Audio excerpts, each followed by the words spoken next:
12 जून 2025 Thursday 1:40 पे दोपहर की ऐसी न्यूज जो लिटरली हम सब सुन के शॉक हो गए। एक प्लेन क्रैश हुआ जिसका रीजन सुन के आप सब हैरान हो जाओगे। अहमदाबाद में प्लेन क्रैश हुआ था जिससे बहुत लोगों की जान चली गई थी और जिसमें बताया गया है कि फ्लाइट के इंजन में इशू आया था और इमरजेंसी लैंडिंग फेल हो गई थी। पायलट ने बहुत ट्राई किया है इमरजेंसी लैंडिंग कराने का, पर गाइस अब लिटरली सोचो, जिनकी फैमिली उनका घर पे वेट कर रही होगी, वो लंदन की तरफ फ्लाइट जा रही थी, वहाँ पे उनकी फैमिलीज वेट कर रही थी, तो खुशी खुशी वो अपनी जगह जा रहे थे। तो आप ये सोच सकते हो उस इंसिडेंट के बाद उनकी फैमिलीज पे क्या अभी बीत रही होगी, जो कि हम बता नहीं सकते कि उनकी फैमिली पे क्या बीत रही होगी। तो उसमें से एक शख्स फ्लाइट से लिटरली बच गया, इतना बड़ा आ गया भाई, मतलब वो एकदम लास्ट वाली सीट पे वो बैठा हुआ था। हॉस्टल के अंदर क्रैश हुआ, हॉस्टल के अंदर क्रैश होने के बाद वो एकदम लास्ट पे था।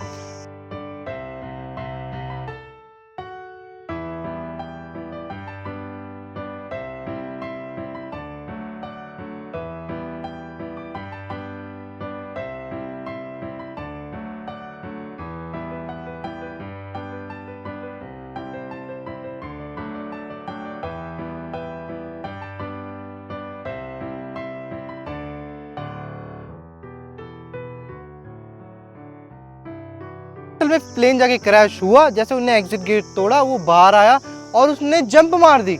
समझ रहे हो, वही वाली बात है ना भाई, जिसने जहाँ तक जिसकी लिखी होती है वो वहीं तक ही जी पाता है, लेकिन उसके आगे नहीं पता कुछ। अरे जितने भी ये फैमिलीज ट्रैवल कर रही थी या जितने भी ये लोग ट्रैवल करते, किसी को कुछ नहीं पता कि आने वाले 1 मिनट बाद ये सारा इंसिडेंट एकदम बूम हो जाएगा। भाई साहब, फ्लाइट के अंदर फ्यूल था, अभी फ्लाइट को उड़े हुए आई थिंक 1 ही मिनट हुआ होगा, शायद इतना ही हुआ होगा। उसके बाद वो फ्लाइट नीचे आई, फ्यूल उसके अंदर फुल था, जिससे इतना बड़ा डिजास्टर हो गया भाई, तुम समझ रहे हो, इतना बड़ा।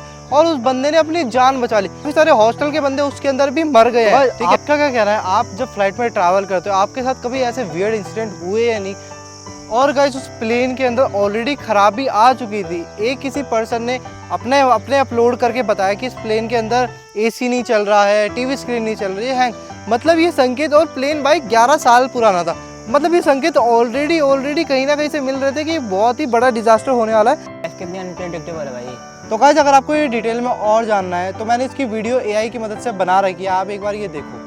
अभी कल ही अहमदाबाद में एयर इंडिया का जो प्लेन क्रैश हुआ है, उसमें हुआ यह था कि लंदन जाने के लिए दोपहर 1:38 पर सरदार वल्लभ भाई पटेल इंटरनेशनल एयरपोर्ट के रनवे नंबर 23 से फ्लाइट ने उड़ान भरी। उड़ान भरने के बाद एयरक्राफ्ट लगभग 625 फीट तक की ऊंचाई पकड़ चुका था, पर तभी प्लेन में कुछ ऐसा हुआ कि पायलट्स को एटीसी को इमरजेंसी मेडे कॉल करना पड़ा। प्रोफेसर ऑफ हाउ को फॉलो करके 3D एनिमेशन की मदद से इस बात को समझो कि मेडे एक इमरजेंसी का सिग्नल होता है जो पायलट रेडियो पर देता है जब प्लेन में कुछ खतरनाक प्रॉब्लम हो। इसके तुरंत बाद ही 475 फीट पर मिनट की स्पीड से ये एरोप्लेन नीचे की तरफ जाने लगा। एयर ट्रैफिक कंट्रोल से इसका कांटेक्ट अचानक पूरी तरह खत्म हो गया और एयरपोर्ट के थोड़ा सा आगे जो मेघानी नगर रेसिडेंशियल एरिया है, वहां जाकर खतरनाक क्रैश लैंडिंग कर गए। बदकिस्मती ये रही कि प्लेन जस्ट लंदन के लिए उड़ा ही था और फ्यूल इसमें फुल भरा पड़ा था। इसी कारण से क्रैश लैंडिंग होते ही ऐसा जोर का ब्लास्ट हुआ कि अंदर बैठे हुए बेचारे पैसेंजर्स और ग्राउंड पे आसपास मौजूद लोग बुरी तरह आग में झुलसकर मर गए। प्लेन एयरपोर्ट की बाउंड्री से बहुत ज्यादा दूर नहीं जा पाया था और बताया जा रहा है कि ये air India flight medical college hostel के ऊपर जाकर क्रैश हुई, जहां ऑलरेडी 50-60 इंटर्न डॉक्टर्स मौजूद तो भाई थे। 2025 लोगों के लिए इतना खराब आया भाई, ट्रैवलिंग के लिए ये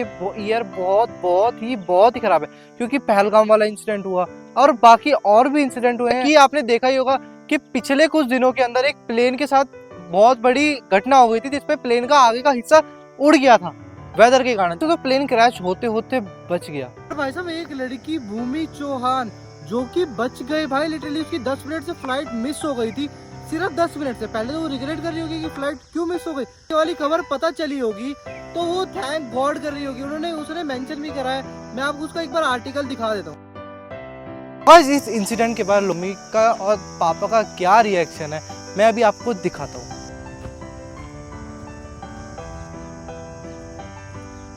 तो भाई मम्मा से पूछते हैं मम्मा का क्या रिएक्शन है ये सारी चीज़ें सुन के, ये सारी चीज़ें मम्मा क्या सोचती है इस बारे में, मम्मा से पूछते हैं। तो मम्मा क्या कहना चाहोगे, जो भी हुआ फ्लाइट वगैरह का सीन, प्लेन का क्रैश हो गया अहमदाबाद में, इतनी सारी चीज़ें हो गई, इतना सारा चीज़ें डिजास्टर हो गया। एक बार पहले भी हुआ था लेकिन उसमें बच गया था केस, इसमें अब हो गया। पहले तो वेदर का था लेकिन अब तो हो ही गया, पहले तो बच गया था लेकिन अब हो गया। आप तो इसके बारे में आप क्या कहना चाहोगे? क्या कहूँगी, बेचारे अपनी जान से चले गए वो बेचारे सारे। बताओ, कोई कहाँ जा रहे थे, कोई पढ़ाई को लेके जा रहा था, कोई कहाँ से, कोई कैसे अपने करियर बनाना शुरू कर रहा था। और मैं आपको एक फ़ोटो भी ऐड कर दूंगा, आप फैमिली की फ़ोटो देख लेना, तो ये सारी फैमिली थी, इन्होंने 7 साल का, आई थिंक 7 साल का वेट करा था इन सब चीज़ों का, लंदन जाके वहाँ पे सेटल होना, तो वो सेटल होने ही जा रहे थे। आपने भी देखा होगा उन सब चीज़ें। पीछे के केसेस है ना कि लोग कैसे बचे हैं, क्या चीज़ें हो रही थी, कैसा हो रहा था।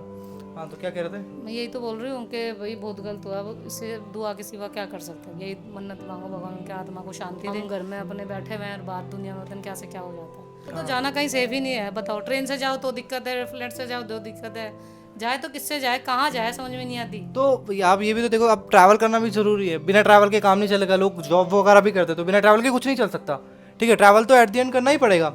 तो वो तो चाहे तुम कार से ट्रैवल कर लो, हर जगह यार अनसेफ है। समझ में नहीं आ रही 2025 में हो क्या रहा है, समझ में नहीं ये आ रहा। ट्रैवल, यही मैंने बोला, ये ट्रैवल के लिए ना बहुत खराब है ये साल ना। तो क्या घर में बैठ जाओ, कहीं जाओ मत, इसका मतलब। ये ट्रैवल के लिए जैसे पहलगाम वाला सीन हुआ, ये वीडियो देखो भाई पहले।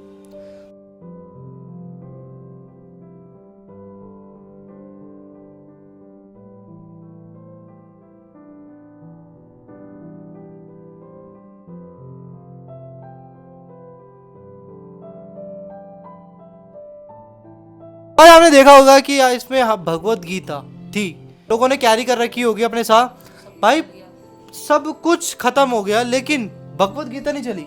सबसे बड़ी बात, भगवान कहीं ना कहीं दिखाता कि मैं हूँ दुनिया में। अभी जो उनके साथ हुआ है वो बता ही नहीं सकते क्या हुआ। तो सोचो अपन यहाँ बैठे हैं, जस्ट उनके सिनेरियो के अंदर जाओ। जैसे हम यहाँ बैठे हैं, अब हम बैठे हुए एकदम से प्लेन हमें उड़ा दे, वैसे उनका देख के डर लग गया भाई। सोचो तुम तुम्हें पता ही नहीं है चीजें क्या हो रही है, समझ रहे हो? तुम्हें कुछ भी नहीं पता क्या हो रहा है, अब तुम बैठे हुए एकदम से प्लेन लाके तुम्हें उड़ा दिया। छोटा था ना जब, भाई मैं छोटा था जब मैं ये सारी चीजें सोचता था कि भाई प्लेन हमारे ऊपर गिर जाएगा, प्लेन हमारे घर के ऊपर गिर जाएगा।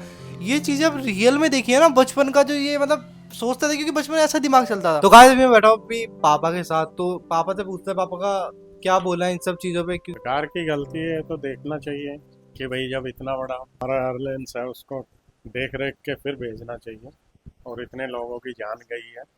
आपने सुना होगा कि टाटा वाले 1-1 करोड़ रुपए दे रहे हैं सबको। 1 करोड़ कोई मायना नहीं रखता, nothing, money is not important, important is the life. उनकी फैमिली, उनकी पूरी फैमिली चली गई है किसी की, और अपने सपने सजाए हैं। बंदा जाता है तो विदेश जाके रहेंगे, अपनी लाइफ काटेंगे, तो ये सब चीजें देखनी चाहिए। कह रहे हो कि गवर्नमेंट का फॉल्ट है, तो पापा की नजरों से गवर्नमेंट का फॉल्ट है, लेकिन अब क्या करें पापा, जो देखो जिसकी होनी है वो तो होगी, तुम चेंज नहीं कर सकते। बट गवर्नमेंट का इसमें बोल नहीं सकते कुछ, क्योंकि अभी तक कोई रिजल्ट अभी तक पता नहीं लगे हैं। क्योंकि तो लापरवाही है ना, ये सब लापरवाही। इतना करोड़ों रुपए का जहाज है, उसके कुछ ना लापरवाही तो है ही ना। ये सिस्टम में लापरवाही भी है, जिसका जो जाता है उसी को दुख होता है, दूसरे को नहीं होता कि भाई। लेकिन अफसोस है इतनी जाने गई है। ठीक है, एक्सीडेंट होते रहते हैं, लेकिन ऐसी इतने बंदों की जाने गई, इतनी फैमिलियां गई है, उनका तो किसी का तो खत्म ही हो गया सब कुछ। तो गाइस आपको ये वीडियो थोड़ा भी इन्फॉर्मेटिव लगा हो, मम्मी का रिएक्शन रिलेटेबल लगा हो, पापा का रिएक्शन रिलेटेबल लगा हो, तो एक चैनल को सब्सक्राइब और वीडियो को लाइक जरूर कर देना। तो टिल देख केयर, बाय बाय।